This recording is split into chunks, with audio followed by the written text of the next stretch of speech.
Hello बच्चों, आज हम लोग पढ़ेंगे अल्टरनेटिंग करंट। बेटा एसी सप्लाई इस तरीके से दिखाया जाता।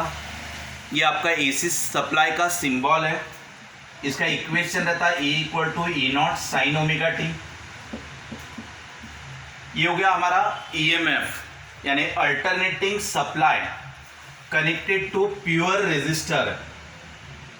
अब ये रेजिस्टर को मान लेते हम लोग R है और इसको हमने एसी सप्लाई लगाया हुआ है। एसी सप्लाई यानी जिसमें करंट की वैल्यू या ईएमएफ की वैल्यू बढ़ती है, फिर मैक्सिमम वैल्यू पे जाती है, दैट इज E0, और बाद में घटती जाएगी, बाद में अपनी डायरेक्शन चेंज करेगा।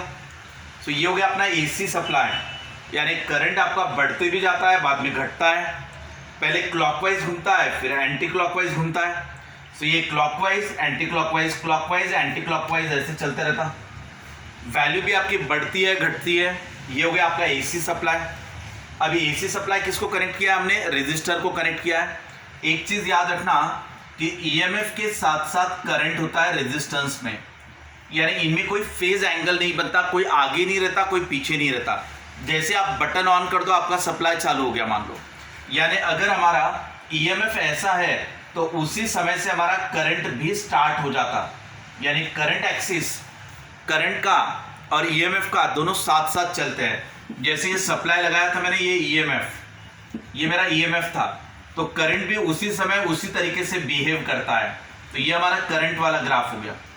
सो current and EMF both are in the same phase. तो जिस तरफ मैंने ईएमएफ को दिखाया उसी तरफ मैंने करंट को भी दिखाया। सो दोनों के बीच में कोई भी फेज डिफरेंस नहीं आया, कोई आगे नहीं रहा, कोई पीछे नहीं रहा। तो इनमें फेज डिफरेंस बनता है आपका 0। फेज एंगल यहाँ पर फाई क्या है बेटा? Angle between EMF and current. ठीक है, ये एसी सप्लाई के बारे में पढ़ रहे हो आप, अल्टरनेटिंग करंट के बारे में। इसमें आपको फेजर डायग्राम लेना जरूरी होता है। अगर हमारा डीसी सप्लाई होता और ये अगर रेजिस्टेंस को लगा होता, ये डीसी, तो यहाँ हमें फेजर डायग्राम लेने की ज़रूरत नहीं है कि कौन आगे कौन पीछे, ये सब आपको देखने की ज़रूरत नहीं है। इसमें आपका वेक्टर लॉ लगाओगे आप किसमें? एसी सप्लाई में। जबकि डीसी सप्लाई में आपको वेक्टर लॉ लगाने की ज़रूरत नहीं है, इसमें आप डायरेक्ट एडिशन ले सकते थे। ठीक है, अब मैंने क्या बताया बेटा? In case of resistor the current and EMF both are in the same phase. So आपका फेज एंगल कितना बनेगा? 0 डिग्री। अब यहाँ पावर फैक्टर एक टर्म होती है, पावर फैक्टर। पावर फैक्टर को cos फाई लेटर से आप लोग दिखाते हो। तो बेटा cos फाई यानी cos 0 की वैल्यू क्या होती है? 1। सो आपका पावर फैक्टर यहाँ पर 1 हुआ। इसमें मैक्सिमम एनर्जी लॉस होता है, power consumed in the resistor.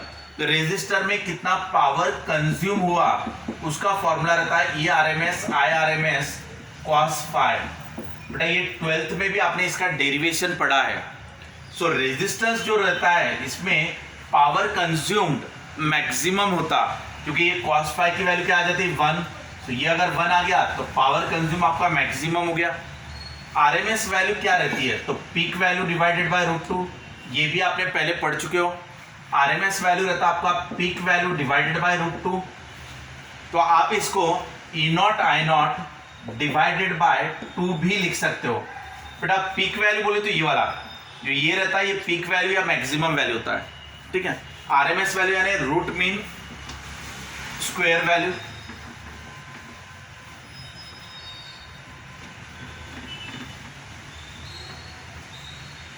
अब हम रेजिस्टेंस, कैपेसिटर और इंडक्टर इन तीनों को एक साथ देखेंगे, बाद में उनको सीरीज में, बाद में उनको पैरेलल में देखेंगे। जैसे ये मैंने ले लिया resistor connected to AC supply, ये ले लिया मैंने capacitor connected to AC supply, यहां पर ले लिया मैंने inductor connected to AC supply. बेटा हर जगह मैंने जो एसी सप्लाई लिया है वो E = E0 sin omega t ही रहेगा। ठीक है ना, तो यहाँ पे जो करंट रहेगा वो I = I0 sin omega T रहेगा, क्योंकि करंट और ईएमएफ दोनों साथ साथ है ऐसे। यानी अगर ईएमएफ आपका ऐसा है तो करंट भी आपका ऐसे ही आ रहा है। तो ये करंट और ईएमएफ दोनों साथ साथ चल रहे हैं। यहाँ पे फेज एंगल क्या बना? 0 डिग्री। cos फाई कितना बना 1, that is a power factor. और पावर कंज्यूम इन रेजिस्टर उसका फॉर्मूला क्या रहता, E R M S I R M S cos phi. तो ये कॉस फाई हो गया आपका 1, तो ये हो गया E R M S into I R M S. Clear है यहाँ तक बेटा। इसके बाद in case of capacitor, what is the capacitor? Capacitor is a device which store the charge. इसके ऊपर प्लस रहेंगे तो इसके ऊपर माइनस रहेंगे। ये एसी सप्लाई लगा रहा तो बार बार पोलैरिटी चेंज होते रहेगी, कभी ये प्लस रहेगा तो कभी माइनस हो जाएगा।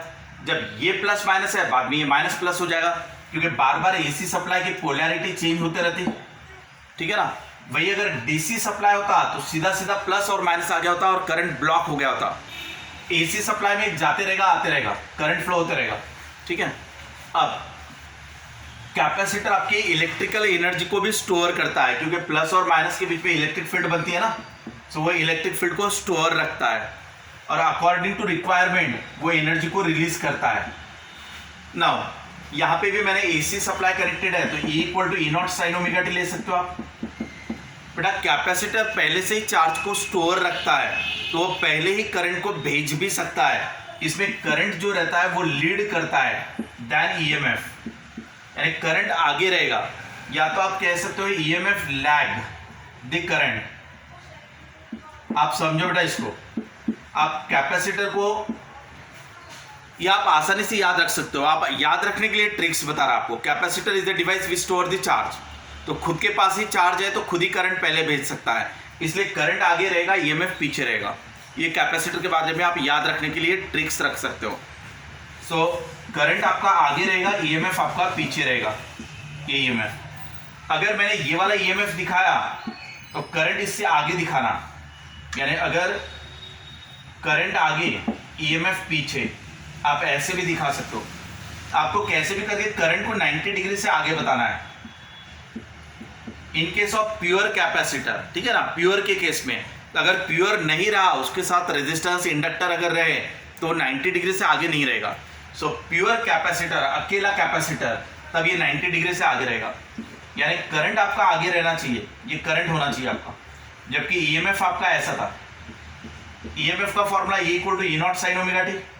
सो करंट हमारा आगे है इसमें। सो करंट का इक्वेशन कैसे बनेगा? I equal to I naught sine of omega t plus 90 degree. ये ऐसा, क्योंकि कैपेसिटर में करंट आगे रहता ना, तो करंट को 90 डिग्री से आप आगे दिखा देना। समझ में आ रहा है? जबकि ईएमएफ का फॉर्मूला ये था।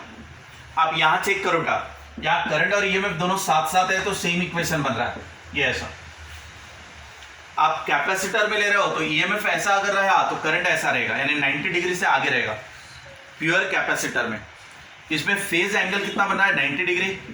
तो cos फाई कितना होगा? cos 90 0।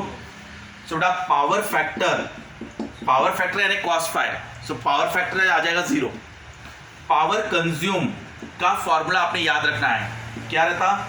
E R M S I R M S cos phi.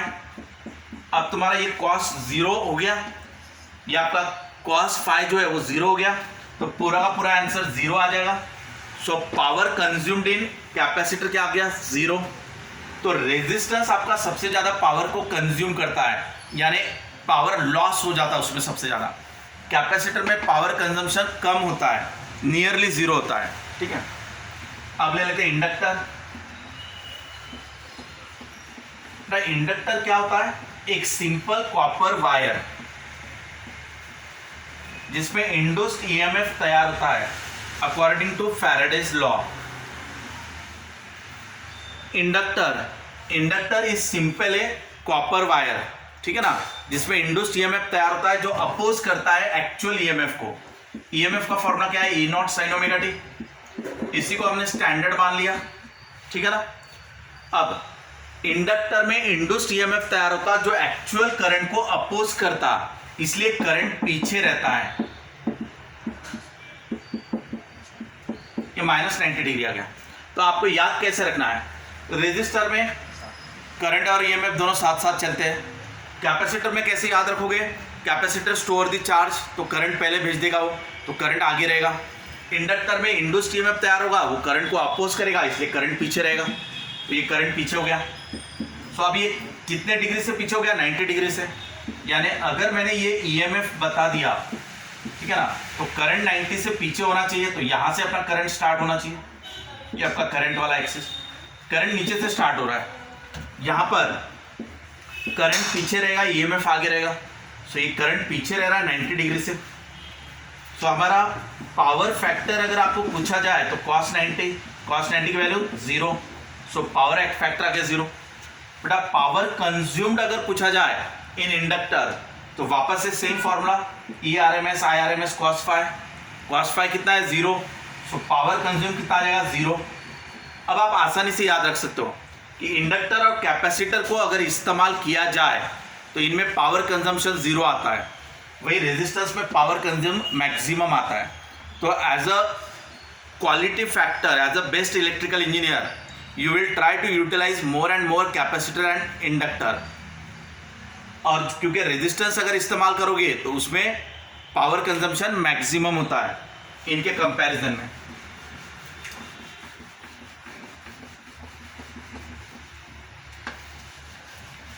अगर मैंने रेजिस्टेंस क्या होता है तो R equal to rho L upon A होता है। रेजिस्टेंस का formula R equal to rho L upon A. R equal to क्या होता है V by I, Ohm's law. Same इसी तरीके से अगर कैपेसिटर है तो उसको XC कहते हैं 1 बाय ओमेगा सी। और इसमें अगर मुझे XC निकालना रहा तो EMF डिवाइडेड बाय करंट। और अगर इंडक्टर रहा मेरा AC सप्लाई, ठीक है ना, सो XL रहेगा, दैट इज ओमेगा एल। और मुझे अगर XL निकालना रहा तो E divided by I, Ohm's law. आप इन तीनों चीजों को आप एक बार अच्छे से देख लो।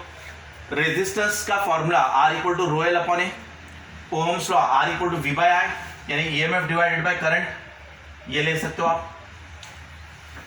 ये जैसे यहाँ रेजिस्टेंस होता है वैसे यहाँ रिएक्टेंस होता है।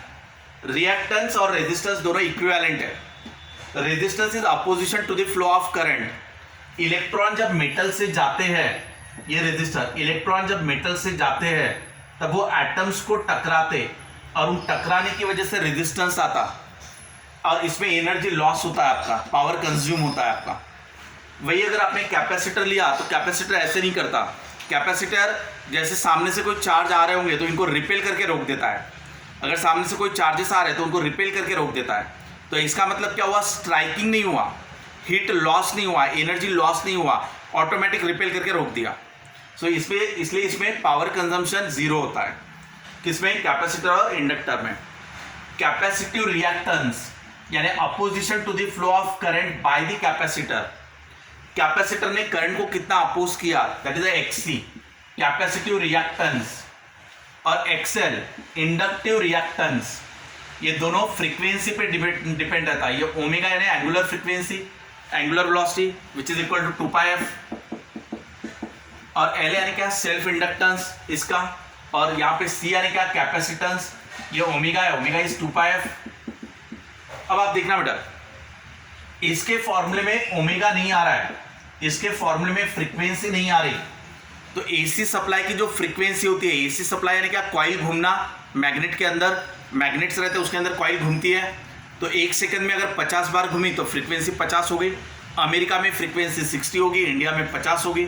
तो अगर फ्रीक्वेंसी चेंज करने से रेजिस्टेंस पे कोई फर्क नहीं पड़ता, लेकिन कैपेसिटर का और इंडक्टर का जो रेजिस्टेंस रहता है, that is a capacitive reactance, inductive reactance, ये फ्रीक्वेंसी पे डिपेंड होता है। तो अगर फ्रीक्वेंसी बढ़ेगी, अगर मैं फ्रीक्वेंसी को बढ़ाते जाऊं तो मेरा XL बढ़ते जाता, ये ऐसा ग्राफ आएगा आपका। अगर मैं फ्रीक्वेंसी को बढ़ाते जाऊं XL बढ़ते जाएगा। वही XC के साथ अलग ग्राफ बनेगा। अगर मैं फ्रीक्वेंसी को बढ़ाते जाऊं तो XC घटते जाएगा, तो फ्रीक्वेंसी अगर बढ़ाते जाऊं तो XC घटेगा, ये ऐसा आ जाएगा। वही अगर आपका रेजिस्टेंस का ले लो तो फ्रीक्वेंसी मेरी कुछ भी रहे, रेजिस्टेंस कांस्टेंट रहेगा। तो रेजिस्टेंस आपका फ्रीक्वेंसी पे डिपेंड नहीं है। वही आपका XC is 1 by omega C, तो फ्रीक्वेंसी बढ़ाओगे तो XC घटेगा। तो ये ऐसा ग्राफ बनेगा, XC का फ्रीक्वेंसी के साथ, XL के साथ स्ट्रेट लाइन आ रहा है क्योंकि XL is directly proportional to omega, omega is 2πf frequency. Clear? ये फॉर्मूला आपने याद रखना है। अब हम इसमें से कोई दो को सीरीज में जोड़ेंगे, बाद में पैरेलल में लेंगे।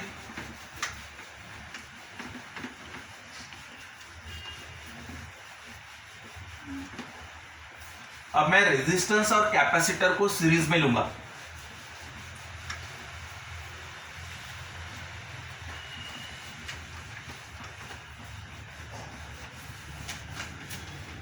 आगे देखो क्या हो रहा, ये ले लिया मैंने रेजिस्टर, ये ले लिया मैंने कैपेसिटर। अब ये दोनों को सीरीज में कनेक्टेड कर दिया एसी सप्लाई को, ठीक है। मैंने ईएमएफ जो लिया था वो क्या था, equal to E naught sine omega t, ये ऐसा, यानी ईएमएफ वाला मेरा ग्राफ ऐसा आ रहा था, ये ईएमएफ वाला ग्राफ है।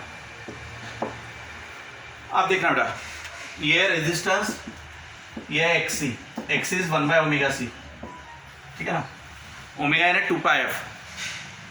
सीरीज में करंट रिमेन सेम, अगर सीरीज है तो आपका करंट सेम रहेगा, दोनों में से सेम करंट फ्लो होगा आपका, ठीक है ना। अब तो current as a reference axis ले लेना आप, यानी I equal to IC equal to IR। ये क्या लिखा है मैंने, सप्लाई से जो करंट जाएगा वही करंट आपका रेजिस्टेंस से जाएगा, वही करंट आपका कैपेसिटर से जाएगा, क्योंकि सीरीज में कनेक्टेड है। तो अगर सेम करंट फ्लो हो रहा है सभी तरफ से, सो करंट को रेफरेंस एक्सिस ले लिया, ये यानी मैंने रेफरेंस एक्सिस ले लिया। अब देखना बेटा, रेजिस्टेंस में ईएमएफ और करंट दोनों साथ साथ रहते हैं। यहां पे ईएमएफ ले लूंगा, इसको ले लूंगा ER, यहां पे ले लूंगा EC। अब देखो बेटा, टोटल ईएमएफ कितना है अपना E, यहां पे कितना है ER, यहां पे कितना है EC, तो E equal to ER plus EC लिख सकते हैं हम लोग, क्योंकि टोटल ईएमएफ क्या है E, और ये क्या है अपना ER, और ये क्या है अपना EC, तो E equal to ER plus EC ऐसा लिख सकते हैं हम लोग, नहीं लिख सकते, ये आपका गलत हो जाएगा, ठीक है ना। ये कब लिख सकते थे आप, अगर डीसी सप्लाई होता तो, यानी करंट इलेक्ट्रिसिटी वाला चैप्टर होता तो। अगर यहाँ पे मैं एसी ना देते हुए अगर मैं डीसी सप्लाई देता तो E equal to ER plus EC हो गया होता, बट यहाँ डीसी नहीं है बेटा, यहाँ पे एसी सप्लाई है। तो एसी सप्लाई में आप ऐसा नहीं लिख सकते हो, आपको उसके लिए वेक्टर एडिशन करना है, यानी आपको पहले फेजर डायग्राम बनाना है, उसके बाद ही रिलेशन लेना है। तो इसलिए हम लोग पहले फेजर डायग्राम पे आ रहे हैं। सीरीज में करंट रिमेन सेम, इसलिए हमने करंट को रेफरेंस एक्सिस दे दिया। अब रेजिस्टर में क्या होता है, करंट और ईएमएफ दोनों साथ साथ रहते हैं, तो जहां पे करंट है वहीं पे ईएमएफ है, इसका रेजिस्टर का। But in case of capacitor, capacitor में क्या होता है, करंट आगे ईएमएफ पीछे, तो करंट आगे ईएमएफ पीछे, ये हो गया मेरा EC। यहां देख लो बेटा, ये मेरा कैपेसिटर का करंट है ना, सो कैपेसिटर में करंट आगे रहना चाहिए, ईएमएफ पीछे रहना चाहिए। अब ये हो गया मेरा ER और ये हो गया मेरा EC। पहले यहां समझा के देख लो आप लोग एक बार फेजर डायग्राम। सीरीज में करंट रिमेन सेम, तो I equal to IC equal to IR, इसलिए current as a reference axis. फिर रेजिस्टेंस में करंट और ईएमएफ साथ साथ, तो जहां पे करंट वहीं पे ईएमएफ। कैपेसिटर में करंट आगे रहना चाहिए, ईएमएफ पीछे रहना चाहिए, तो करंट आगे रहेगा कैपेसिटर का, ईएमएफ पीछे होगा, ठीक है। अब ईएमएफ को फेजर डायग्राम से जोड़ दो, ये हो जाएगा तुम्हारा ईएमएफ टोटल। तो आप देखो बेटा क्या आ जाएगा, वो अंडर रूट ऑफ ER का स्क्वायर प्लस EC का स्क्वायर, यानी ये क्या हुआ, E equal to under root of ER का स्क्वायर प्लस EC का स्क्वायर। अब यहाँ पे ये चीज बनी, जबकि हमने यहाँ पे क्या लिखा था इस टाइप से, ये गलत हो गया ना हमारा, ये नहीं आएगा, ये रिलेशन आएगा, ठीक है। अब Ohm's law V equal to IR, Ohm's law V equal to IR, ये ऐसा कर दो आप, समझा। अब यहां से I स्क्वायर कॉमन निकाल लो और स्क्वायर रूट के बाहर निकाल लो, under root of R square plus XC square मिल जाएगा। ये तुम्हारा रेजिस्टेंस हो गया, total resistance. Total resistance of circuit is represented by Z यानी क्या, इम्पीडेंस। इम्पीडेंस यानी total resistance of circuit R square plus XC square, ये इम्पीडेंस हो गया हमारा। और ये हो गया EMF।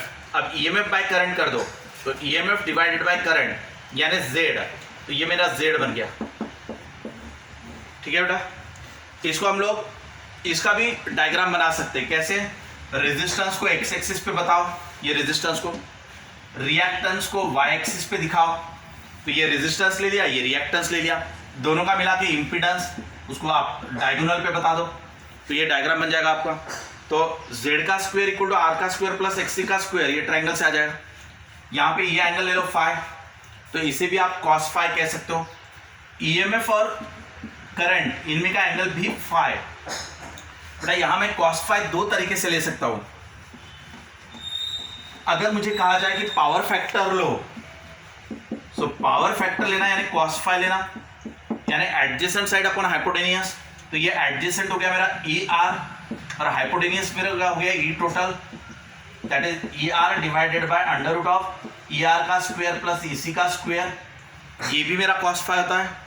या power factor equal to cos phi लू तो एडजेसेंट साइड अपॉन हाइपोटेनियस यानी आर बाय जेड, ये भी ले सकता हूँ, यानी ये आर डिवाइडेड बाय जेड यानी क्या under root of R square plus XC square, ऐसे भी लिख सकते हैं आप।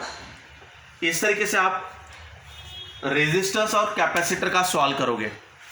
इसमें आपका फेज एंगल ये बनेगा, टोटल ईएमएफ में और टोटल करंट में ये एंगल बनेगा।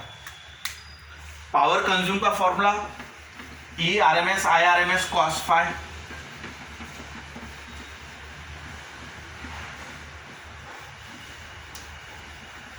अगर मुझे कहा जाए कि पावर कंज्यूम निकालो तो कैसे करेंगे, E R M S I R M S cos phi, अब ये हो जाएगा peak value upon root two, ये भी हो जाएगा peak value upon root two, और ये कॉस फाई यानी क्या एडजेसेंट अपॉन हाइपोटेनियस यानी आर बाय जेड, जेड यानी क्या ले सकते हैं under root of R square plus XC square, XC को क्या ले सकते हैं एक्सी यानी 1 बाय ओमेगा सी ले सकते हैं, यानी 1/2 पाई एफ सी ले सकते हैं, समझा बेटा।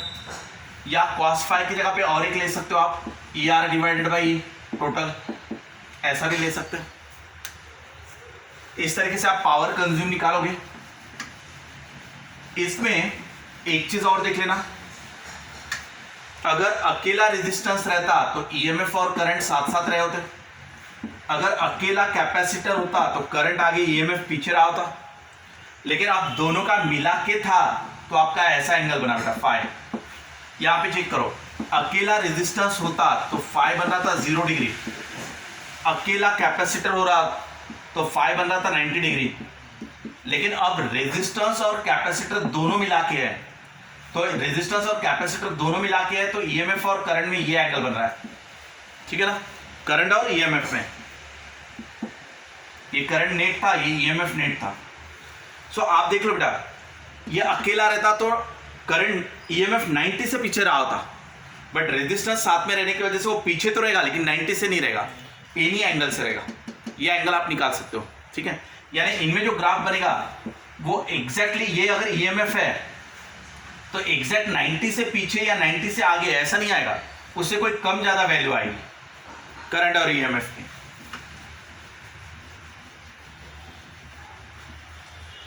जैसे अभी हमने रेजिस्टेंस कैपेसिटर को लिया, वैसे ही हम रेजिस्टेंस इंडक्टर को ले सकते हैं, बाद में हम कैपेसिटर और इंडक्टर को ले सकते हैं, बाद में रेजिस्टेंस कैपेसिटर इंडक्टर तीनों को ले सकते हैं। इसके बाद हम लोग रेजिस्टेंस और कैपेसिटर को पैरेलल में लेके सॉल्व कर सकते हैं एसी सप्लाई को। वही आप बाद में रेजिस्टर और इंडक्टर को ले सकते हैं, बाद में इंडक्टर और कैपेसिटर को ले सकते हैं, बाद में आप कैपेसिटर इंडक्टर और रेजिस्टेंस तीनों को पैरेलल में ले सकते हैं एसी सप्लाई को। ऐसे अलग अलग कॉम्बिनेशन आप ले सकते हो। इसके अलावा आप ऐसा भी ले सकते हो कि ये दोनों सीरीज में, इसके पैरेलल में रेजिस्टेंस, ऐसे भी आप क्वेश्चन ले सकते हो। ऐसे अलग अलग टाइप के आपके क्वेश्चन बनेंगे। जैसा ये मान लो कि कैपेसिटर इंडक्टर कहाँ पर है पैरेलल में, इसके सीरीज में दे दो रेजिस्टेंस, उसको लगा लो एसी सप्लाई। ऐसे अलग अलग क्वेश्चन आप सॉल्व कर सकते हो, ये हम लोग नेक्स्ट लेक्चर में पढ़ेंगे। लेकिन ये सब सॉल्व करते समय आपको बेसिक पता रहना चाहिए।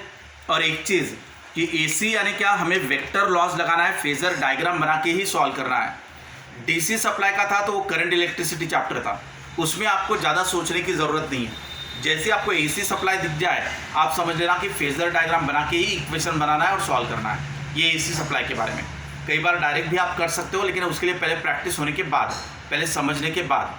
करंट इलेक्ट्रिसिटी में वैसा नहीं होता, वो डीसी सप्लाई है, वो डायरेक्ट सॉल्व कर सकते हैं। अल्टरनेटिंग करंट एसी सप्लाई में आपको फेजर डायग्राम समझना बहुत ज़्यादा ज़रूरी है सॉल्व करने के लिए, ठीक है बेटा। बाकी जितने भी कॉम्बिनेशन मैंने बताया वो हम लोग अगली क्लास में पढ़ेंगे। Thanks to all of you.